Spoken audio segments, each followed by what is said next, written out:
Hello everybody and welcome back. So in this video we're going to discuss the difference between facet locked open versus facet locked closed, what that means and how we generally position it on the table for an adjustment.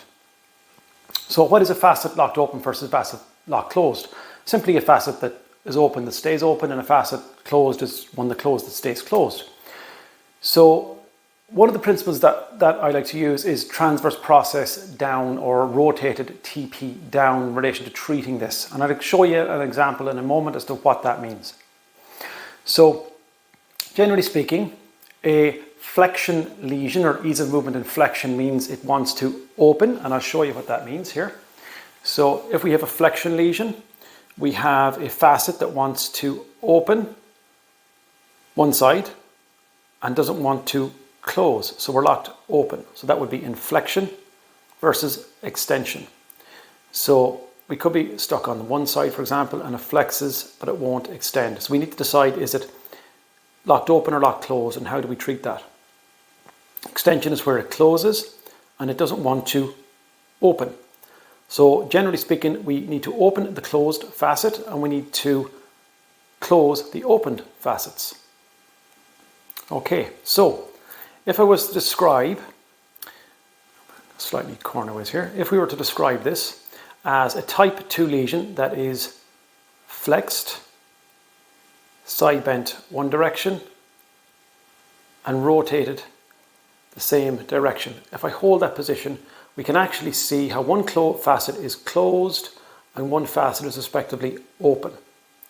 We can also see, if I hold a view from above, if I can hold it here, we can see that we're rotated in the direction that has a transverse, or TP is on this side, is sticking out more. So this would be transverse process down.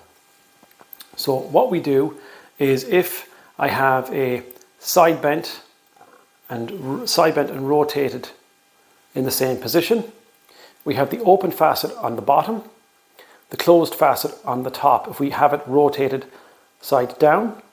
So we have two options here, depending whether it be flexion or extension. Now remember, flexion lesion, we need to close. So we need to side shift to close the facet on the lower side. If we are going to open, we can rotate the upper facet to release the closed facet on the upper side, which is rotation. Rotate versus side shift. So I hope that's helped with a little visual in relation to why we would adjust a side shift versus rotation, facet locked open versus facet locked closed, flexion versus extension. So we'll just give a rundown.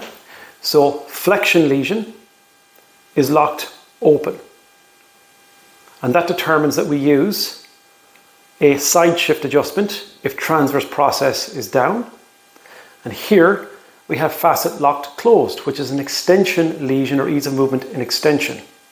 And we generally use a rotation adjustment, transverse process side down, to adjust the near side of the patient.